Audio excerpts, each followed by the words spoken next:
In this class we're going to talk about presentation skills, look at the importance of presentation skills and some of the ways in which presentation skills can be improved. Let's start by linking it with research. The thesis is, the proposition is that good business research leads to good business decisions. Presumably that's why research is undertaken in the first place, so that good business decisions may follow. However, the research needs to be presented, and in this respect a good business presentation is important. A good business presentation that includes all of the facts and is well presented, well organized and well presented, is important. So presentation skills. Well, presentations must be planned and adequately prepared. Presentations just don't happen. They have to be planned and adequately prepared. There are three approaches possible. One is to have a subject-centered approach. So look at the subject of the presentation. What's the presentation about? And center the approach, center the presentation on that material, on the subject matter. So if the subject matter was looking at an investment decision within the business, then the center or the core of the presentation will be about the investment. It will be about the material collected related to investment. It could be that the presentation is related to the audience. It's audience-centered. In which case it may be it's a presentation about generic skills within the business, and it involves the people at the meeting. It requires them to look into their own skill set and to make recommendations as to how their skills may be improved, or how work may be organized differently. Or it could be self-centered. It could be about the person presenting and talking about the experiences of the person presenting. Perhaps a job application where a candidate for a particular job needs to do a presentation about him or herself, about experiences, past experiences, and about qualifications and about achievements. So it could be self-centered. So there are essentially three approaches that may be taken to presentation. Now the primary consideration is, well, who is the audience? When considering a presentation, it's necessary to determine who is the audience. Are they made up from specialists, or are they just general people within the community who are involved in some way with a project? Clearly the audience must be taken into account in any presentation.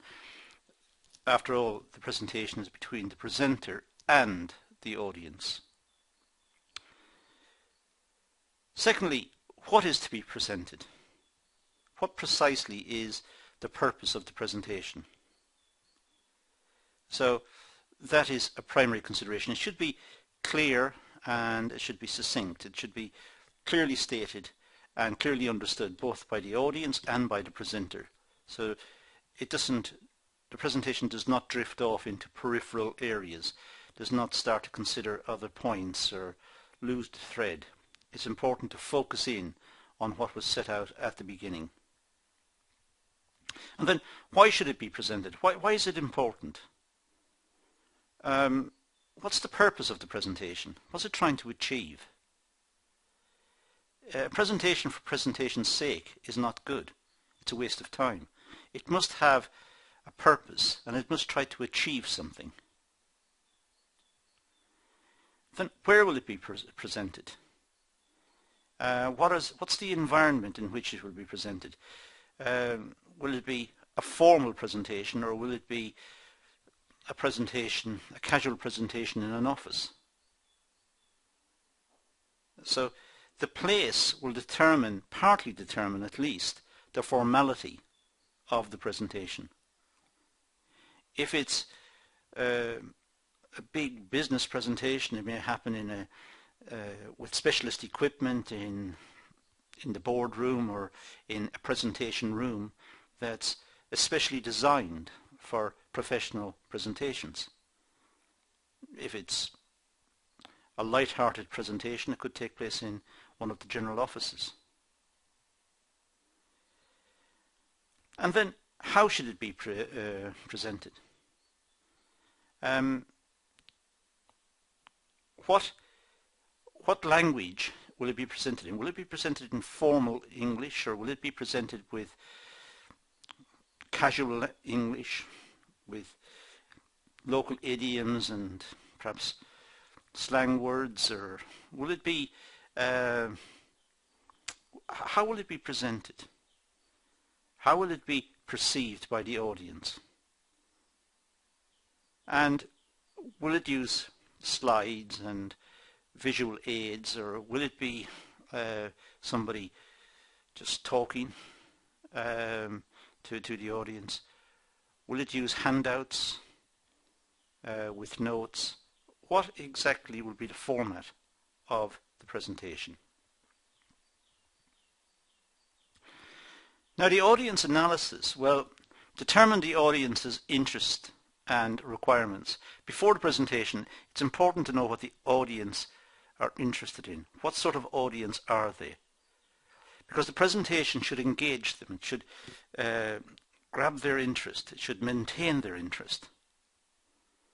So the audience's interests and requirements must be determined before the presentation. Otherwise, the audience may be lost, they may get bored, they may not follow what's happening, it may be pitched at the wrong level, it may be the wrong content, the wrong presentation style. So what is the audience's interest and requirements? Determine the core requirement and their expectations from the presentation. Try to work out that in advance, because that will drive the nature of the presentation, the words used, the language, the visual aids that are used, electronic or handouts, or it'll determine the language, as I said, the presentation style, whether it's very formal or informal. So what is the message? What do the audience expect? And then carefully structure the presentation. For example, this could be something like 2 or 3 minutes, say, for an introduction, and about 20 minutes for a main presentation, and then summarize it in about 3 minutes in the conclusion, and allow, say, 5 minutes for any questions. Now, this could obviously be scaled according to the time allocation. The presenter may be told in advance, you've got a half an hour to do a presentation, in which case scale this to a half an hour, which it roughly is half an hour in the figures I've got there. Well, let's say it was a 1 hour presentation, scale it, just work up the figures to suit the time allotted. Now let's turn our attention to beginning the presentation. First of all, get the audience's attention. That's most important. The audience must be interested in what is going to happen in the presentation. They must be looking forward to the presentation. So it's important to get their interest. Make sure that the presentation is well rehearsed and delivered with an easy style. It should be obvious to the audience that the presenter knows what he or she is talking about. It must be obvious to the audience that the person presenting has confidence in the topic, knows the topic, and is able to present it and is fluent in all issues associated with the topic. Make sure that the audience are motivated to listen, or is motivated to listen. Make sure that they are interested in the topic and that they are paying attention. Make sure that the atmosphere is right and that the presentation is smoothly introduced, it gets their attention and maintains their attention. Now, preparing the structure of the presentation. Well, within the introduction, main body, conclusion structure, the material should be ordered in a logical fashion. So we obviously start with the introduction, then we've got the main body of the presentation, and then the conclusion. Now obviously the material should be logically presented within that. The introduction is introducing it. The word is self-explanatory. The main body is where all the work is done, where the presentation is effectively delivered. And the conclusion is the summary coming out of the main body. So the introduction is talking about what is going to happen, the main body is where it happens, and the conclusion is what has happened. Throughout the presentation, there should be summaries and emphasis given to important points. So as the presentation progresses, the presenter should emphasize certain points which are important. And these again will get a mention in the conclusion. So it's important as the presenter works through the material to emphasize key points. Where possible, use handouts to emphasize certain points. If there are diagrams, for example, or charts or that sort of material, that you may wish to incorporate those into a little packet of papers which are given to the audience. So it's necessary at the start to estimate the size of the audience to ensure that everyone gets a copy. And that will save the audience from making notes or having to write extensively. Everything is prepared for them. They may wish to annotate the notes by scribbling some points on the notes, but all the work has been done for them. And generally speaking, audiences like that. Use the 4 P's for presentation. Plan, prepare, practice and present. Plan the presentation, then prepare it thoroughly and completely, and then practice it thoroughly, and then present it. So we have the 4 P's for presentations. Closing the presentation, well, this is important since it summarizes and concludes the presentation. It's important to leave the audience with a feeling that the presentation was good, it was complete, there were no gaps, it was fluently presented. So the conclusion is important. This is what's going to stick in the audience's mind. This is what they're going to remember, probably more than anything else. So the conclusion is important. It leaves the audience with a lasting impression of the presentation. It may be used to make recommendations or indicate solutions to problems, but everything that's said in the conclusion should be based on what was presented in the main body of the presentation. Nothing new in the conclusion. No new points, no new facts. Everything has been included in the main body. This is summarizing. Sometimes presenters may have stage fright. It's embarrassing, but sometimes when presenters go in front of the audience, they forget everything. Everything leaves their head. All the preparation comes to nothing. We call this stage fright. Actors get it sometimes on stage. When they go in front of the audience, they forget their lines. They forget what they're supposed to say or where they're supposed to be. So it happens to presenters the same as everybody else. Presenters are humans.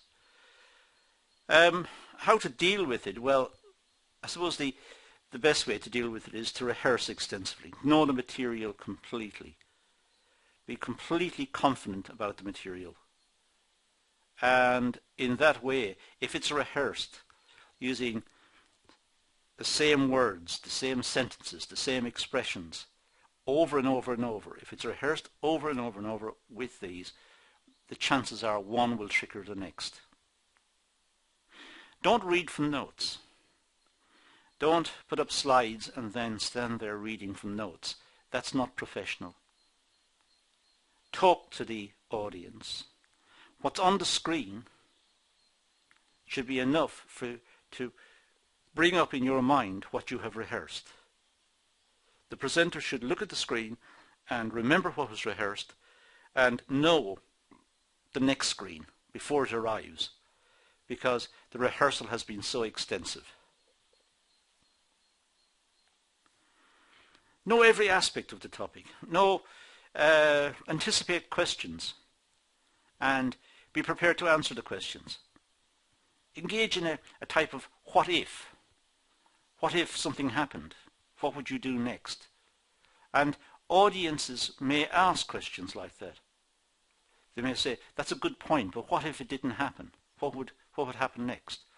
Have an answer ready. Rehearse it so extensively that you have anticipated the questions. You know the next slide. You're not reading from notes. You're not staring at the screen if it's a PowerPoint presentation. You're looking at the audience. You're engaging the audience. You're in charge. You're in command of the situation, and you know the material completely.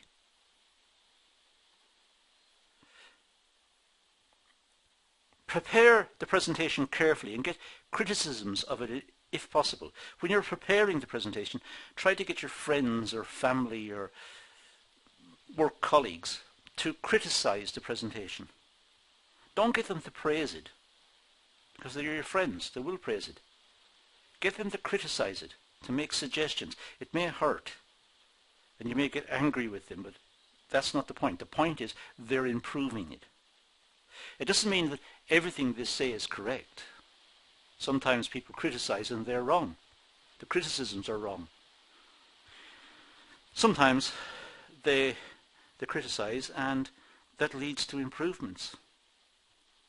So think carefully about criticisms and seek criticisms. Don't seek praise. Ask people to criticize what you've got in advance. Because once the criticisms have been taken on board and you've rectified the criticisms, the presentation will be much stronger. Speak with authority. You are in charge of the situation. The presenter is in charge. So speak with authority. You know the subject. The audience is there to listen.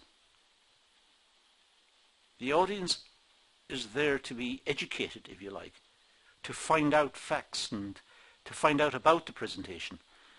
The presenter is the person with authority. So speak with authority. Take charge of the situation and deliver it with authority.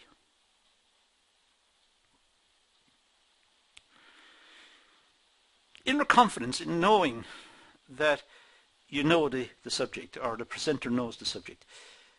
Inner confidence means it's been practiced so often. The presenter knows the words, knows the expressions, knows what slides are next, knows where everything is in the presentation. That gives inner confidence. The person is completely in charge of the topic. And that should carry the day. That should win. There should be no problems in that case. Those are ways of dealing with stage fright. There shouldn't be stage fright if it has been rehearsed so extensively. Now, effective delivery. Well, a natural stance with a little movement should be used. Don't stand to attention. You're not a soldier. And don't slouch. Don't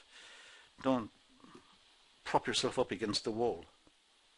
Stand naturally and have little movement. Don't walk around. Don't walk up and down. It's distracting. It's confusing. Just small movements are okay. Small movements are acceptable. Don't exaggerate anything. Just use limited gestures to indicate important points. Don't make great gestures with your arms and pull faces and nod, and don't get too excited about anything. Just be in control. So small gestures indicating a particular point is quite acceptable.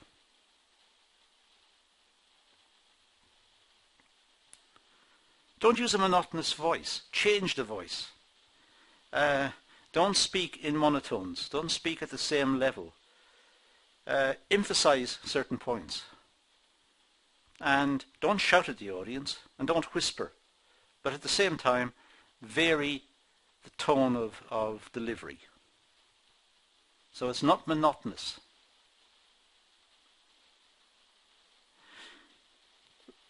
Face the audience, look at the audience, know the material that's on the screen or it's in the handout, and talk to the audience. Just talk to them in a natural way. They're human beings. Talk to them as human beings. Now the verbal component of the presentation. First of all, avoid slang terms and colloquialisms and jargon. Not everybody knows these terms. Not everybody wants to know the terms. And these may be local expressions that people in the audience are not familiar with. So avoid them. Use standard expressions. Speak slowly and clearly. Don't rush through it. It's not something you have to get out of the way and get it done and over with. This is something that just delivered at a normal pace. As I said earlier, it's similar to talking to your friend. Deliver it at that pace. Emphasize the points. Take a breath. Slow down. Think about what you're saying. And speak clearly.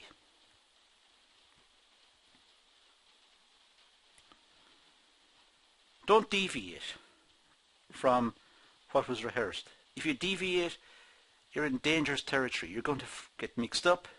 You're going to lose your place in the presentation, and the chances are you're going to make some mistakes. So don't deviate. If you suddenly got a new idea related to the presentation, don't mention it. Stick to what you've rehearsed.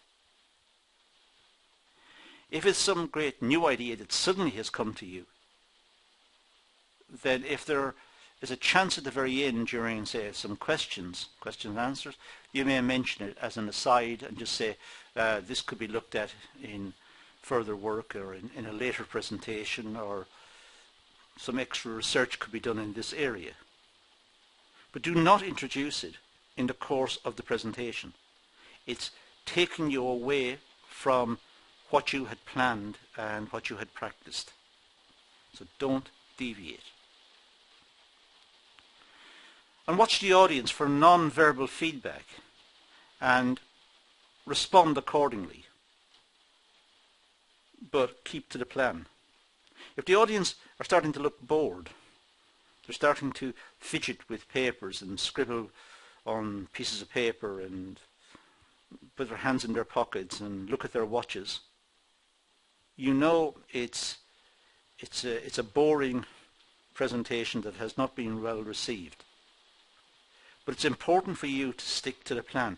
If you deviate, you're going to make it a lot worse. Stick to the plan and see it out. That's what was rehearsed.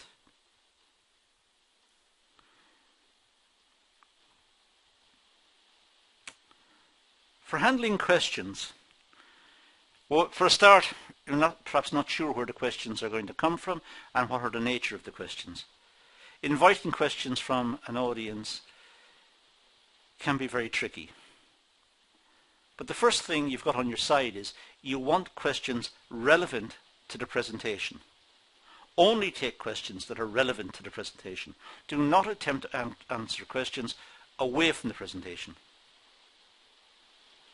So make sure that the questions are relevant to what was just done. And if they are relevant, then all the practice you put in should enable you to answer the questions. You should have anticipated these questions or similar questions and be able to give answers. If you can't answer, be honest. Do not bluff. Do not invent situations or invent scenarios. Just be honest. But stay calm. Don't get flustered. Don't get worked up.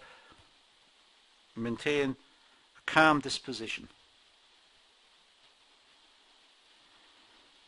Respond from rehearsed material. Only rely on what you've rehearsed. Do not, as I said, invent responses. Do not deviate. Do not leave the presentation that you've just given. Only take questions on the presentation, and that means you're answering from a position of strength. During the rehearsals, as I said, try to anticipate the questions and have answers ready. It's not always possible, but this is where your friends and colleagues may have helped during the preparation stage, when they were offering criticisms and discussing your presentation with you and helping you out. They may have asked questions. Make a note of the questions, because the same questions may come up again, this time during the actual presentation. For visual aids, well, always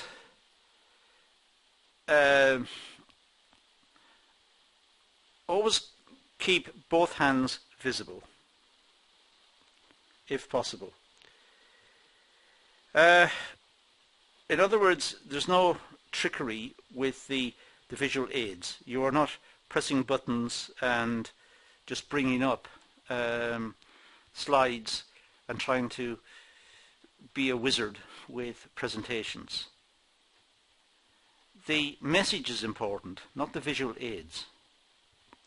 So show the audience that the visual aid is literally that. It's an aid to the presentation. But the presentation is not the visual aid. It's the message that you're communicating. And that is the core of what you are doing. So the visual aid is important. It's supporting what you're saying. It's summarizing what you're saying. But don't engage in wizardry with the visual aids. Don't have elaborate transitions and letters dropping in and little stars exploding. These are distractions. So keep the audience in mind and keep your hands in a position where the audience can see you, the total person. You're not fiddling with buttons. You're not pressing levers and pressing buttons and trying to overly impress the audience with technicality. You're being human. Walk across to the podium, or when you're standing at the podium, every so often, reach out, press the button. Let the audience see that you're moving to the next slide. There's nothing wrong with that. Reach out, press the cursor, press the mouse or whatever it is, and bring up the next slide. It's as simple as that.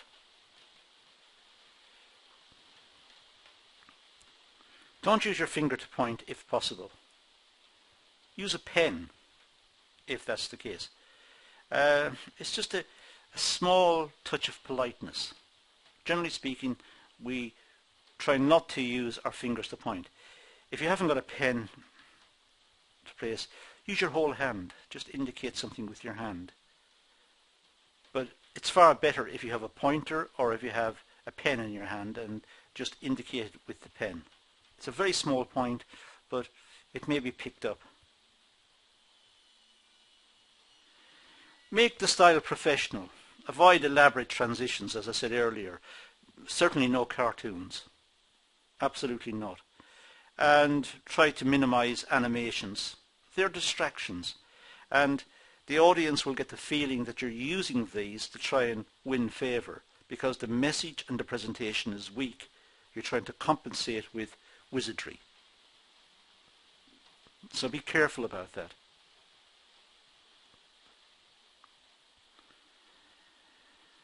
Make sure that the slides can be read. Sometimes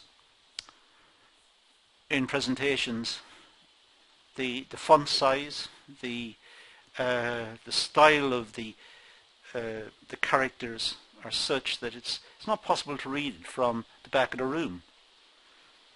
So pre-test this. Try to get into the room in advance of the presentation, put up the slides if they're projected, and go to the back of the room and see if it's legible. If it can be read from any part of the room. If it can, fine. If it can't, amend it, fix it. There may be somebody sitting at the back of the room who has no idea what's on the slide because they can't read it. It's too small, or the font style is confusing. Or try to use standard plain fonts, Times New Roman or Arial or one of those. Use a standard font. No Comic Sans.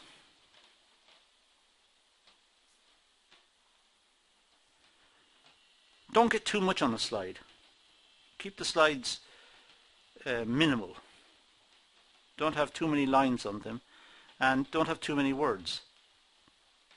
These are just aids to summarize what has been said. Don't have a lot of information. If there is a lot of information on the slide, bring it in point by point.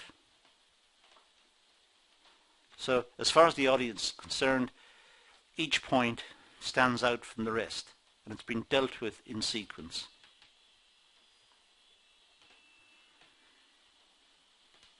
Now, there's the so-called 5 C's of public speaking. First of all, clarity. Ensure clear communications with the audience. Try to make the points clear. Make the points short.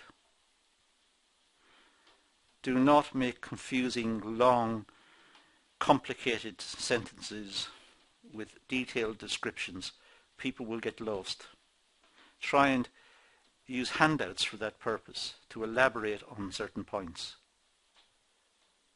So keep everything clear. Simplicity is good. Keep it clear, keep it small. Concision. The presentation should be focused and to the point. It should be both concise and relevant. Keep it focused. Don't drift off into peripheral areas. Don't bring in other points. Just deal with the presentation at hand. Keep it focused on what was intended. Make sure that the presentation is courteous. Make sure it's polite, and make sure it's non-offensive. It's not insulting anybody in the room or anybody outside of the room. It is just not offensive. Make sure it's polite and nicely presented. So it's a non-controversial, polite experience for the audience. And it should be comprehensible. The presentation should be easily understood by the audience. It should be explained in a way that makes the topic easy to understand. And completeness. The presentation should contain all the facts and give the audience a complete picture. The audience should not have the impression that something's been hidden, or you've been using the visual aid to hide data or facts. You've been using the visual aid, as I said earlier, to impress the audience and distract them away from the main theme. The presentation should be complete. The audience should know all of the facts at the end and have a complete picture of the subject. And they should leave the room having asked some questions, having had the experience of the presentation. They should leave the room knowing the topic. They should be different when they're leaving the room. They now have experience and knowledge of this topic, and they're clear about it. So these 5 points are held to be good guidelines for public speaking. Okay, in this video we've looked at many points related to presentations. A good business presentation is important, and it's nowadays seen as an essential skill. It happens in nearly all industry, and companies use them on a regular basis. The presentations may be at the end of a short meeting, when there's a short presentation required from a member of staff on a particular topic, which means the member of staff will have to conduct some research, organize the material, and present the material. The same principles that we've talked about here will apply in that situation. When people go for jobs, go for a position, they have to present about themselves, which is even more difficult. But again, the same points apply. This time it'll be based on perhaps on the CV, and it'll pick out issues from the career path or career experiences of that person to date. If it's a first-time job, if it's a student coming from college or from university, they may have little experience, but they wish to perhaps take in extracurricular experiences, involvement in the local community or in charities, or things they have done which will be a pointer to the sort of person they are. So presentation skills are very important. They need to be practiced, and the points that we've mentioned here are important, and good professional presenters seem to abide by these points, and that's where this material has come from. It's been written up by many experts looking at presentation skills. It's been written up in the literature from many sources, and I've summarized it here in this session for you today. But that's all I'm going to do on this topic, so I'm going to leave it at that and say thank you for watching.